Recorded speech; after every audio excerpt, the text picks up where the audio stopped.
안녕하세요. 소개받은 울산대학교 이복임입니다. 이렇게 귀한 자리에 또 초대해 주셔서 또 의견을 개진할 수 있는 이런 기회를 주셔서 너무 감사드립니다. 그리고 앞서 또 우리 이 발표를 통해서 우리 보건관리자, 발전소의 보건관리자 선생님들께서 이 차별 대우를 받고 있는 그런 얘기를 들으면서 정말 가슴이 아팠고 또 한편으로는 분노가 일었습니다.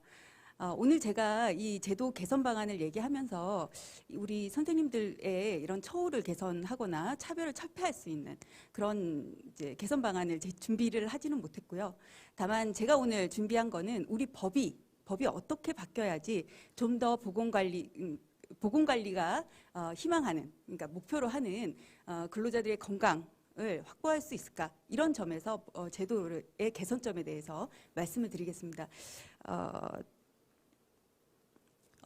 오늘 발표하는 내용의 목차를 간략하게 좀 보시면은요, 저희가 이제 보건관리자 제도가 어떻게 발전되어 왔는지에 대해서 먼저 살펴볼 겁니다. 이렇게 역사를 살펴보는 이유는 제가 역사 속에서 굉장히 배울 점이 많더라고요. 우리가 지나온 역사 속에서도 지금 현재의 제도보다 훨씬 더 나은 제도가 있었기 때문에 그런 이제 역사를 조금 살펴보고 이런 역사 과정 속에서 우리 지금 현재의 보건관리는 어떤 현황으로 운영이 되고 있는지, 그리고 보건관리자가 어떤 효과가 있길래 외국에서도 이제 굉장히 엄격하게 보건관리자 제도를 운영을 하고 있는지, 마지막으로 여러 가지 이런 이제 앞서 살펴본 것들을 바탕으로 해서 제도의 개선 방안을, 이제 문제점과 개선 방안을 그렇게 제안을 하고자 합니다.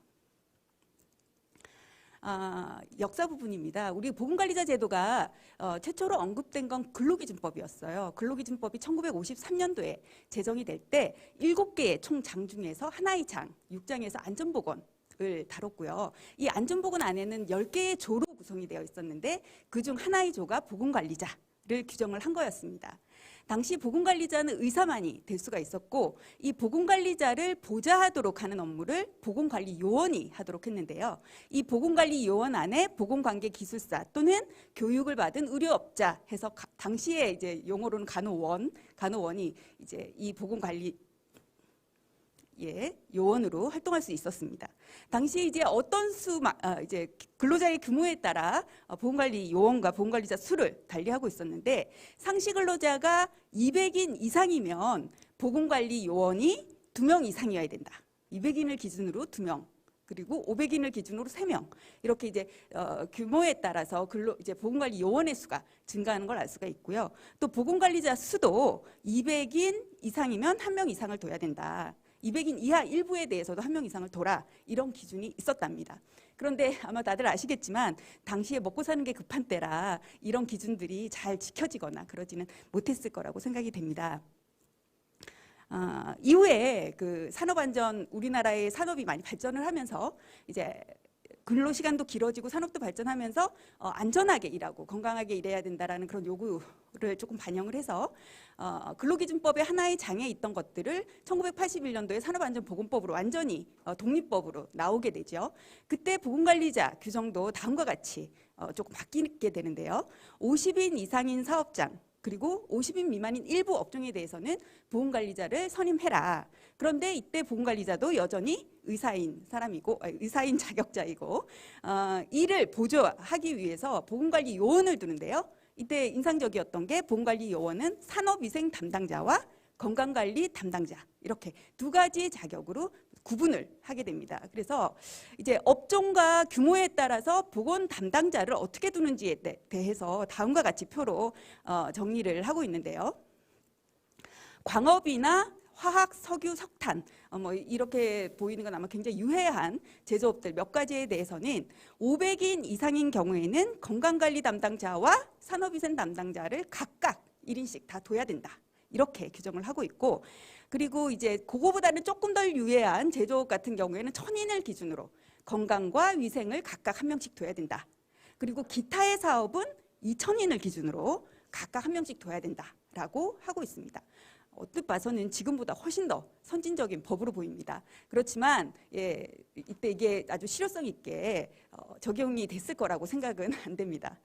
그러고 이제 산업안전보건법이 있었음에도 불구하고 1980년대에 아주 굵직한 그런 직업병 문제들이 많이 우리가 경험을 했죠. 원진 레이온 사건이라던가 또 어린 나이에 수은 중독으로 사망한 문성명 군 사건이라던가 이런 이제 직업병 사례들이 많이 알려지면서 산업안전보건이 진짜 실효성 있게 작동을 하고 있느냐에 대한 문제 제기가 많았고, 그래서 이제 산업안전보건법이 전면 검토가 되게 됩니다. 그래서 아이고 마스크를 쓰니까 말을 빨리 해야 되고 좀 숨이 차는데 듣기에 좀 거북하시죠?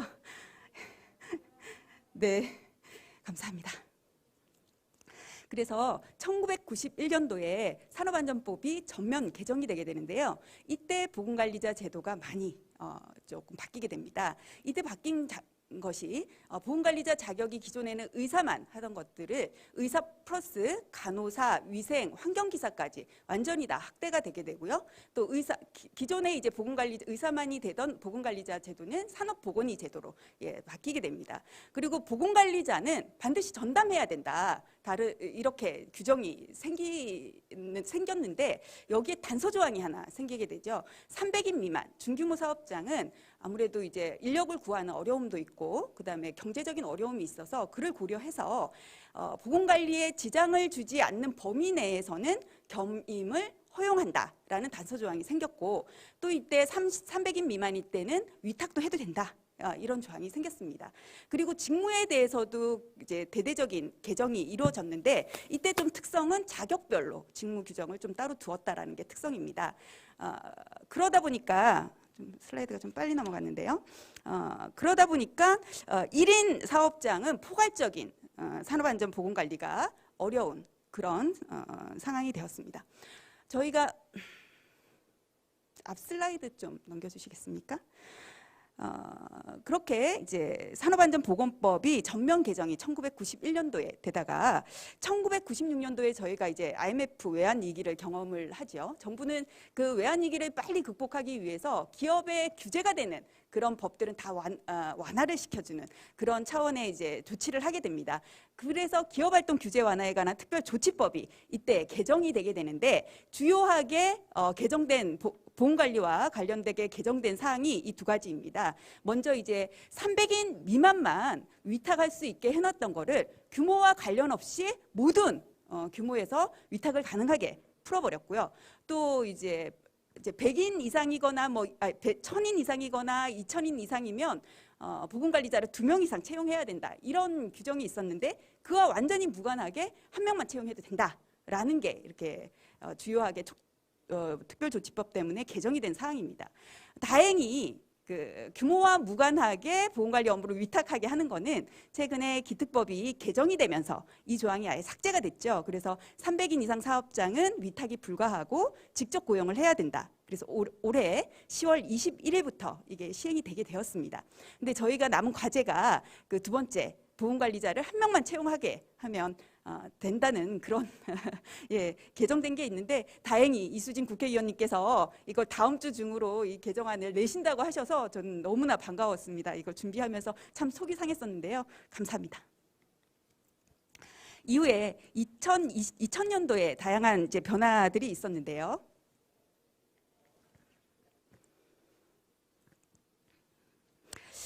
사업장 규모에 따라서 보건관리자를 선임해야 하는 수라던가 어떻게 선임할지 이런 것들에 대해서는 사실 1990년대의 큰 골자를 변화시키지 않고 이제 그대로 가지고 옵니다. 다만 이제 세부적으로 조금씩 변한 건 뭐냐면 그때 사회적으로 이슈화됐던 직업병이 발생해서 이슈화됐던 업종들, 특히 뭐 비제조 업종들이 주로인데요. 그런 업종들을 보건관리자 선임 대상 업종에 조금씩 넣어가면서 조금씩 확대했던 그런 게 이제 2000년도에는 변화가 있었고 2010년도에는 좀 더 이제 굵직한 변화들이 있었죠. 그렇게 오랫동안 논의됐던 건설업 보건관리자 제도가 2015년도부터 드디어 실행이 되었고 그리고 이제 소규모 사업장 보건관리에 대해서 우리가 어떻게 할 것인지 굉장히 고민이 많았지 않습니까? 어떻게 이제 이 영세한 곳에다가 의무를 확 주기도 그렇고 또 그렇다고 해서 의무를 주지 않고 놔두기도, 왜냐하면 많은 산재가 발생하고 있기 때문에.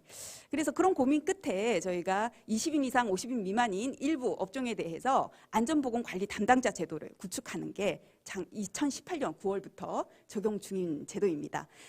그리고 이제 업무상 질병 중에서 가장 많은 부분을 차지하고 있는 근골격계 질환, 이 어떻게 관리하고 이 질환을 예방하기 위해서 작업 관리하는 방법, 그리고 작업 환경을 개선하는 그런 전문 인력으로서 인간공학 기사를 이제 보건관리자 자격에 2020년도부터 포함을 하게 됩니다.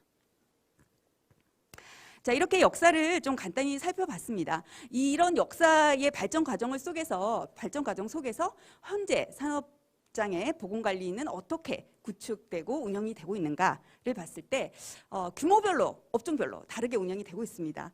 규모별로를 봤을 때는 크게 유형은 세 가지예요. 자체 선임을 하거나 아니면 위탁을 하거나 아니면 공동 채용을 하거나. 근데 자체 선임을 하는 것 300인 이상이면 자체 선임의 전담을 해야 되지만 300인 미만은 자체 선임하되 겸임을 할 수가 있고요. 또는 300인 미만은 외부 보건관리 전문기관에 위탁도 할 수 있습니다. 그리고 이제 공동채용 보건관리자 제도라고, 이건 기특법에서 만든 제도인데요. 인근에 같이 하고 있는 3개 이하의 사업장이 근로자의 합이 300인 미만이라면 한 명의 보건관리자를 공동으로 채용할 수 있는 그런 선임 기준도 있습니다. 이렇게 현재는 자체 선임, 위탁, 공동 채용 이렇게 세 가지 형태로 규모별로 나눠서 이제 운영이 되고 있고요. 또 업종별로도 조금 이따가 제가 개선 방안을 얘기하면서 이걸 얘기를 할 텐데, 업종별로도 다음과 같이 운영이 되고 있습니다. 저희가 광업과 유해 제조업이라고 해서 한 20가지 정도의 제조업을 쭉 나열을 해서, 그런 업종 같은 경우에는 500인 이상이면 보건관리자를 2명 이상 두어야 된다라고 규정을 하고요. 그리고 2000명 이상이면 2명 중에 1명의 의료인을 포함을 시켜야 된다라고 규정을 하고 있습니다. 유사하게 그 외의 제조업들은 1000명을 기준으로 2명이라고 나와 있고요. 농업, 전기가스, 세탁업 등등과 같은 비제조업 20여 가지, 그 많은 비제조업 중에서 단 20개의 업종에 대해서만 보건관리자를 두도록 규정을 하고 있는데, 그 기준이 5,000명 이상일 때 2명 이상을 두도록 하고 있습니다. 그래서 4,000명의 근로자를, 병원의 보건의료기관 보건관리자는 대학병원급 같은 경우에는 수천 명이 되잖아요. 4,000명씩 되는데도 보건관리자 1명이 이들을 관리하고 있는 상황입니다. 그래서 업종별로 이렇게 선임 기준이 구분되어 있습니다. 다음은 보건관리자 자격인데요. 자격에 대해서도 조금 특이한 게 있습니다. 현재 이렇게 자격 나열이 되어 있는데, 산업보건지도사 같은 경우에는 산업안전보건법에 의한, 그리고 의료법에 의한 의료인, 그 다음에 국가기술자격법에 의한 산업위생기사와 인간공학기사, 이까지는 뭔가 대학을 졸업하고 그 다음에 시험을 통해서 무슨 법에 의한 자격을 받는 그런 자격자인데, 마지막에 나와 있는 사람을 보면은 전문대 이상에서 산업보건이나 산업위생과를 졸업한 사람, 이렇게 나와 있습니다. 그래서 아무래도 위에 있는 세 가지와 마지막에 있는 사람은 레벨이 조금 결이 다르다는 거를 아마 여러분들도 느끼실 텐데, 이 마지막에 있는 사람들의 전문성에 대한 입증, 그거는 어떻게 하고 있는가에 대한 문제 제기가 지속적으로 일고 있는 상황입니다. 그리고 보건관리자 업무, 앞서 이제 발표하신 분들이 전부 다 업무를 나열을 다 하셨고, 제가 이 개선 방안에 대해서도 조금 얘기를 하겠지만, 지금 잠깐만 말씀을 드리자면은 여기 내용 중에서 보호구의 구입이라던가 위험성 평가, 물질안전 보건 자료, 또 그 설비 점검, 그다음 공학적 개선, 사업장 순회 점검, 뭐 등등등등에 대한 이제 사업주의 의무를 보좌하고 관리 감독자를 지도 조언하는 게 보건관리자의 업무입니다. 근데 최근에 발생하는 직업병의 문제들을 예방하고 관리하기에 적절한 업무인가, 이거에 대한 검토는 필요하리라고 생각이 됩니다. 그래서 지금까지 보건관리자는 몇 명이 선임이 되어 있는가, 이에 대한 검토가 필요한데요. 지금 조금 2년 전의 자료입니다. 그래서 조금 되긴 했는데 그래도 크게 변동이 된 자료는 아니고요. 현재 보건관리자는 자체 선임되어 있는 보건관리자가 4,000명 정도 되고, 그중에 전담인 관리자가 3분의 2, 그리고 겸임하고 있는 관리자가 3분의 1입니다. 그리고 자격별로 봤을 때는 제조업이나 비제조업 일부 비제조업에서는 주로 간호사들이 많이 활동을 하고 있고요. 건설업에서는 산업위생 기사들이 많이 활동하고 있는 게 통계에서 보여집니다. 그리고 이제 보건관리를 사업주로부터 보건관리를 위탁받아서 보건관리 기관을 운영하고 있는 보건관리를 하고 있는 보건관리 전문기관은 총 몇 개이냐면 2021년 4월 현재 총 130개소가 운영이 되고 있는 상황입니다. 이로써 이제 현재 사업장 보건관리 현황은 간략히 마치고요. 다음은 이제 산업보건관리의 효과를 말씀을 드리려고 하는데 사실 당연히 효과가 있겠지 하는 생각이 이 자리에 있는 분들이야 다들 그러시겠지만 사실 사업장에서의 일부 사업주들은 보건관리자를 고용을 해서 보건관리 서비스를 제공하는 것 자체가 너무 비용의 낭비가 아니냐 또는 뭐 복지적인, 부가적인, 하지 않아도 되는 부가적인 서비스 아니냐라는 그런 생각을 잘못 가지고 있는 분들도 있어서 그런 분들을 설득하기 위한 자료로서 좀 넣어봤습니다. 그러니까 보건관리자를 선임했을 때 당연히 돈이 들지만 그것보다 편익이 훨씬 더 많다는 그런 과학적인 연구, 또 경험을 기반하는 그런 연구들이 많습니다. 하나로는 비용 편입비가 2.31, 이거는 100원을 들였을 때 월급을 100원을 준다 하더라도 231원어치는 편익을 회사에서 얻는다. 건설업에서도 마찬가지로 3.3배 이상의 편익을 얻는다라는 그런 연구 결과가 있고요. 재밌는 거는 이제 선임 형태에 따른 효과를 비교한 연구입니다. 이 전담을 하고 있는 것과 전문기관에 위탁을 하고 있는 곳에서 산업재해가 발생하는 거를 비교를 해봤더니 당연히 이제 위탁보다는 우리가 이제 뭔가 전담자가 있어서 사업장 안에서 관리해 주는 게 더 효과 있을 것이라고 저희들은 생각을 하잖아요. 데이터도 그것을 증명을 했습니다. 그래서 전담을 하고 있는 곳이 산업재해가 훨씬 더 적게 일어난다라는 것들이 이제 데이터로 보여주고요. 또 그 밑에 있는 것은 굉장히 좀 재밌는데 전담과 겸임과 위탁 이거를 세 가지를 다 비교를 해봤더니 각각 산업재해 천인율이 4.7, 8.0, 5.0 이 얘기는 전담하는 것보다 겸임이 더 안 좋고 위탁하는 것보다 오히려 겸임하는 사업장이 더 보건관리가 열악할 수 있다는 것을 보여주는 자료입니다. 그래서 제가 조금 이따가 말씀드리겠지만 이 겸임이 과연 답일까? 아니다라는 그런 얘기를 좀 해보고 싶습니다. 자격에 따라서도 그 간호사인 보건관리자와 대기환경관리기사인 보건관리자를 비교해 봤을 때 대기환경관리기사보다 간호사인 보건관리자의 비용 편익비가 훨씬 더 많다라는 그런 효과도 있습니다. 잘 안 넘어가는데 좀 넘겨주시겠습니까?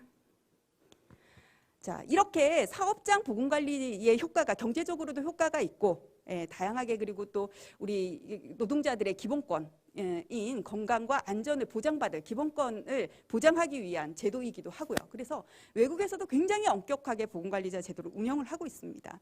자, 우리나라가 조금 많이 본따고 있는 가까운 나라 일본의 제도를 좀 보시면 일본 같은 경우에는 모든 업종, 그러니까 규모는 50인 이상으로 제한을 하고 있고요. 모든 업종에서 보건관리자를 위생관리자라는 이름을 쓰고 있는데요. 선임하도록 하고 있습니다. 그리고 보건관리자 제도가 가장 엄격한 나라가 프랑스인데요. 프랑스는 모든 업종, 모든 규모, 그러니까 어떤 업종이라도 한 명 이상의 근로자를 고용하는 사업주라면은 그 근로자에 대해서 건강관리에 대한 서비스를 산업위를 통해서 제공해야 된다라고 규정을 하고 있고요. 근로자가 200인 이상인 사업장은 1인 이상의 산업 간호사를 선임을 하고 근로자가 600명씩 추가가 되면은 이제 한 명씩 더 추가해라라는 조항도 있습니다. 그리고 독일도 우리나라가 이제 사회보험 체계가 이제 독일하고 굉장히 좀 비슷하잖아요. 독일도 규모와 업종에 무관하게 산업위의 서비스를 모든 근로자가 받아야 된다라고 규정을 하고 있습니다. 다음 슬라이드 부탁드립니다. 이렇게 저희 이제 역사적인 발전 과정 그리고 현황, 효과, 그 다음에 이제 외국의 제도 이런 것들을 총망라해서 우리 제도가 지금 현재 어떤 문제를 가지고 있고 어떻게 가야 될까라는 제안 방향을 한 5가지 정도 제시를 했는데요. 먼저 제가 말씀드릴 거는 보건관리자 선임 대상에 대한 겁니다. 저희 이제 산업 구조가 기존에는 제조업 중심이었죠. 그렇지만은 최근에 들어 제조업보다는 당연히 서비스업과 지식산업 위주로 바뀌어가고 있습니다. 그러다 보니까 굉장히 이제 직업병 문제도 새롭게 많은 것들이 대두가 되고 있죠.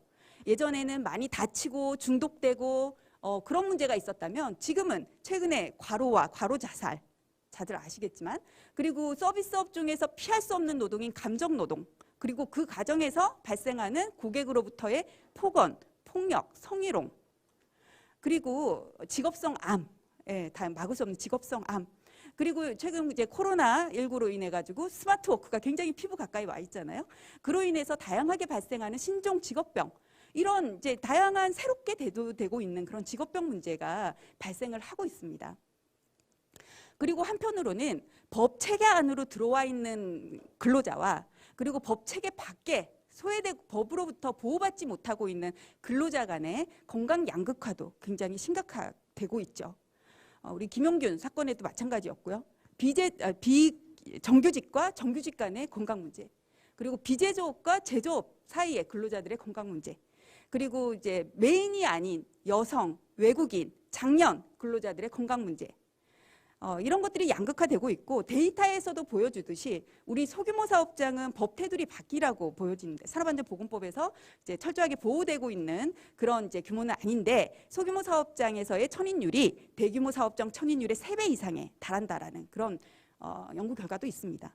이처럼 직업 건강을 둘러싸고 최근에 많은 변화가 일어나고 있습니다.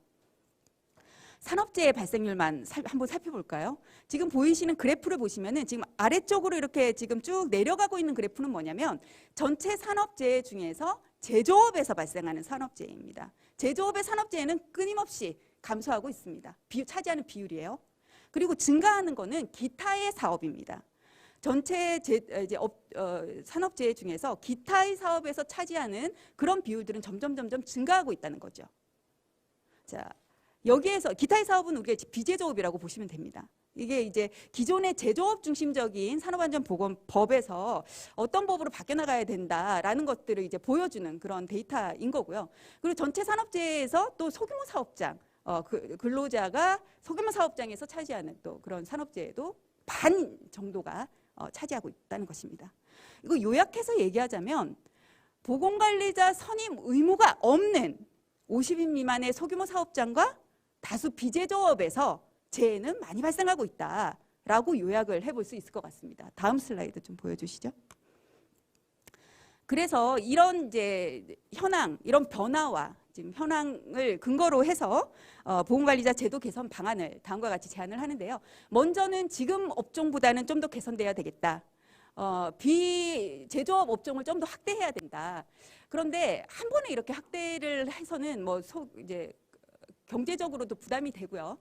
그리고 이제 보건관리자를 이제 공급하는 입장에서도 문제가 될 수가 있기 때문에 단계적으로 좀 확대를 하자라는 건데, 그러기 위해서는 고용노동부에서의 연구가 필요할 것 같습니다. 이제 그러니까 종사하는 근로자의 수, 그리고 보건관리의 긴급성, 보건관리의 중대성, 이런 기준을 가지고 우선순위, 보건관리를 어떻게 확대해야 될지 우선순위를 좀 정해서 결국은 전 업종으로 확대되는 게 필요하리라고 봅니다. 두 번째는 지금 시간이 많이 지체돼서 제가 좀 빨리 해야 되죠. 네, 열심히 빨리 해보겠습니다. 다음은 이제 규모를 확대를 해야 된다는 건데요. 최근에 우리 이제 사회에서 굉장히 이슈화되고 있는 중대재해기업처벌법이요. 이게 2024년도부터는 5인 이상 50인 미만 사업장까지 확대가 된다고 합니다. 기업을 처벌하는 법은 책임을 다하지 않으면 기업을 처벌하겠다라는 거고요. 책임을 다하게 하려면 의무가 있어야죠. 저희 소규모 사업장에 보건관리에 대한 의무를 주어야 합니다. 그런 의무를 보건관리자를 선임하도록 하는 의무를 두어서는 좀 경제적으로도 좀 열악한 그런 이제 소규모 사업장에 더 큰 부담을 줄 수가 있으므로 현재 시행되고 있는 안전보건관리 담당자 제도를 좀 확대해 보면 어떨까라는 생각이 듭니다. 안전보건관리 담당자 제도는 위에 있는 박스는 현행 제도입니다. 지금 20인 이상 50인 미만인 사업장에 대해서, 그리고 이제 제조업 전체와 임업, 하수, 폐수 및 분료 처리업 등등의 5개 그룹에 대해서 안전보건관리 담당자 제도를 두도록 하고 있는데요. 이거를 전 업종으로 확대하고 5인 이상, 50인 미만으로 좀 확대할 것을 제안을 합니다. 다음 슬라이드 보여주세요. 다음은 이제 사업장 규모별로 보건관리자 선임 수를 조정하자는 그런 의견입니다. 이 표시를 보시면 지금 이 현행 이런 업종에 대해서 상시 근로자 수를 가지고 보건관리자를 몇 명을 둬야 된다 이렇게 두고 있는데 이 기준이 사실 1997년도에 생겨난 기준이고 25년 동안 안 바뀌고 있는 기준입니다. 너무 올드한 기준이라서 다음과 같이 다음 슬라이드 보여주시겠어요? 다음과 같이 변경될 것을 제안을 하는데요. 앞서 이제 우리 이명진 본부장님께서 발표하신 주장이랑 좀 비슷합니다. 똑같습니다. 예, 이 안전관리자 규정하고는 최소한 같이 가야겠다라는 거고요. 이 자리에 고용부의 우리 사무관님이 나와 계셔서 너무 다행입니다. 이거는 여러 이제 번 저희들이 좀 주장을 하고 있는데 제발 현실적인 법으로 바뀌어 나가기를 바랍니다. 그래서 그 외 사업을 1000인 기준으로 가자는 거고요. 단 근로자가 500인이나 아니면 1000인 이렇게 추가될 때 보건관리자 수를 한 명씩 더 늘리도록 하는 그런 의견을 추가하면 좋겠습니다. 다음 슬라이드 보여주시기 바랍니다. 그런데 이렇게 이제 지금 2명, 1000인 이상이면 2명 이상을 두는 그런 제도가 있음에도 불구하고 기특법 제도 때문에 한 명만 둬도 된다는 걸 앞서 이제 제가 말씀을 드렸고 여러 사람들에 의해서 또 발제가 됐는데요. 그래서 사실 이 제도 때문에 제대로 된 실효성 있는 보건관리자 운영이 어렵다. 사실 뭐 안전보건에 대한 보장은 근로자들의 노동자들의 기본권이다. 이 기본권을 보장해주기 위해서는 실효성 있는 안전보건 체계가 구축이 돼야 되고요. 그 구축을 위해서는 필요한 인력이 있어야 되는 겁니다. 그 인력은 어쨌든 경제적인 논리로 빼거나 넣거나 할 수 있는 것이 아니다라는 거고요. 따라서 이 조항은 삭제돼야 된다. 우리 이수진 국회의원님께서 이 조항 삭제에 대한 의견을 주신다고 하셔서 너무 감사드립니다. 다음 개선 의견입니다. 다음은 보건관리자 선임 방법인데요. 다음 슬라이드. 저희 법에서 지금 300인 미만 사업장 같은 경우에는 자체 선임하되 다만 업무에 지장이 없으면은 겸임을 할 수 있다라고 되어 있습니다. 그런데 이 산업안전보건 업무라는 게 어느 업무와 다시 뭐 같이 할 수 있는 업무의 성격도 아니고요. 그리고 다른 업무와 같이 한다고 해서 한다면 이게 이제 우선순위가 좀 이제 뒤로 밀려날 가능성이 좀 크다는 거지요. 그래서 그리고 또 우리 앞서 한 연구를 봤을 때도 겸임을 하는 사업장에서의 위탁보다도 더 안 좋은 보건관리 결과를 봤고요. 따라서 이 겸임에 대한 이 조항은 삭제하는 것이 필요하리라고 생각이 됩니다. 이에 대해서 제안을 드립니다. 다음입니다. 다음은 이제 보건관리자 업무 개정에 관한 건데요. 저희가 이제 뭐 위험성 평가라던가 물질안전 보건 자료에 대한 뭐 등등의 사업주의 이제 의무를 보좌하고 관리 감독자를 지도 조언하라라고 되어 있는데 사실 앞서 살펴본 바와 같이 우리 사업은 더 이상 이제 제조업이 중심이 아니고 서비스업과 지식산업 중심으로 넘어가고 있습니다. 그로 인해서 직업 건강 문제도 굉장히 많이 변경되고 있고요. 이런 환경들이 과연 보건관리자 업무에 반영이 되고 있는가에 대해서는 정말 깊이 성찰할 필요가 있을 것 같습니다. 다음 슬라이드 보여주세요. 다음 슬라이드에 있는 내용들은 뭐냐면 최근에 이제 코로나19 때문에 저희 이제 일상생활이 굉장히 많이 변화됐죠. 그리고 사업장의 직업건강관리의 모습들도 많이 변화하고 있습니다. 스마트워크라고 해서 언제 어디서나 일할 수 있는 그런 시스템이 구축이 되고 있습니다. 그죠? 줌을 통해 가지고 집에서도 회의하고 또 어떤 네트워크를 통해 가지고 뭐 문서를 그 자리에서 즉각 이제 볼 수 있게 되면서 너무 스트레스를 아마 이 자리에 있는 선생님들도 많이 받으실 겁니다. 그래서 이런 변화 때문에 근로자의 업무량이 굉장히 증가했습니다. 그래서 근무 시간도 굉장히 과도하고요. 사실 일과 사생활 간의 경계도 불명확합니다. 자다가 일어나서도 받아야 되고 주말에도 업무 관련된 일을 받아야 됩니다. 그러다 보니까 워라밸이 많이 손상이 되고 있고요. 그리고 직장에 나가서 일하면 왜 이제 직장 내에서 서포트해주는 시스템, 또 직장 동료가 도와주고 이러는 것도 있는데 그러지 못하다 보니까 원격으로 일하다 보니까 사회적 상호작용도 굉장히 감소하고 있고요. 그래서 업무 스트레스가 굉장히 증가하고 정신건강도 악화되는 수준입니다. 근데 한편 우리의 안전보건 체계, 전통적인 안전보건 체계는 사업장 안에서 일하는 근로자를 중심으로 만들어져 있습니다. 그래서 원격으로 밖에서 일하는 근로자들, 에 대해서는 아무래도 보호가 이제 적극적일 수 없는 거기 때문에 그렇게 이제 밖에서 일하고 있는, 원격으로 일하고 있는, 스마트워크로 일하고 있는 근로자들의 건강 문제가 또 심각해질 상황이 놓여 있습니다. 그래서 제가 이제 보건관리자 업무는 다음과 같이 개정할 것을 제안을 드립니다. 스트레스 관리라던가 심리 상담을 포함한 근로자 정신건강 관리가 포함이 분명히 돼야 될 것 같고요. 그리고 이제 최근에 문제가 되고 있는 과로자살 이런 문제들은요. 문제의 핵심은 업무 부담입니다. 이제 장시간의 근로입니다. 자, 이 장시간의 근로 문제를 해결하기 위해서는 근로자에 맞는 적정 업무량이 얼마인지를 산정하는 것이 무엇보다도 기본적입니다. 따라서 이 적정 업무량의 산정하고 이에 맞는 업무를 할 수 있도록 사업주의 의무에 넣어야 되고요.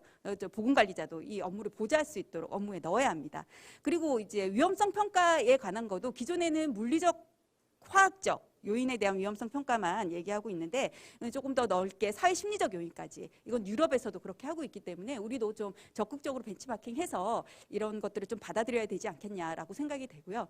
그리고 최근에 이제 업무상 질병의 많은 부분을 차지하고 있는 작업 관련성 질환 을 예방할 수 있는 유일한 방법인 근로자 건강증진 사업 추진에 대해서도 보건관리자 업무를 넣어야 할 것입니다. 자, 다음입니다. 마지막 보건관리자 제도 개선 방안입니다. 자격에 대한 얘기인데요. 현재 다음과 같이 6가지 자격자가 포함이 되어 있습니다. 앞서 말했지만 1, 2, 3, 4, 5까지는 대학을 졸업해서 어떤 법에 의해 시험을 쳐서 자격을 취득한 사람입니다. 그렇지만 6호에는 전문대학을 졸업한 사람입니다. 전문대학 이상 대학을 졸업한 사람입니다. 과연 이 6호에 대한 인력에 대해서는 누가 전문성에 대한 검증을 해주는가에 대한 문제 제기가 지속적으로 일고 있어서 이런 자격 기준을 합리화하는 것에도 이거를 고려할 필요가 있겠습니다. 마지막 슬라이드. 네, 제가 오늘 준비한 발표는 이게 마지막이고요. 제가 이제 산업보건의 원래 정의를 같이 보면서 좀 얘기를 마무리하려고 합니다. 1950년도 ILO와 WHO에서 산업보건에 대해서 다음과 같이 정의를 했습니다. 모든 직업에서 일하는 근로자를 위해 육체적, 정신적, 사회적 건강을 고도로 유지 증진시키기 위한 것이 산업보건이다. 이렇게 정의를 했습니다. 즉, 이 정의에서 알 수 있듯이 모든 직업에서 일하는 모든 근로자는 산업보건의 체계 내에서 보호받아야 한다는 그런 뜻이고요. 우리나라의 보건관리자 제도가 이 산업보건 기본 정의에 부합하여 발전할 수 있도록 그렇게 개선되기를 바랍니다. 오늘 발표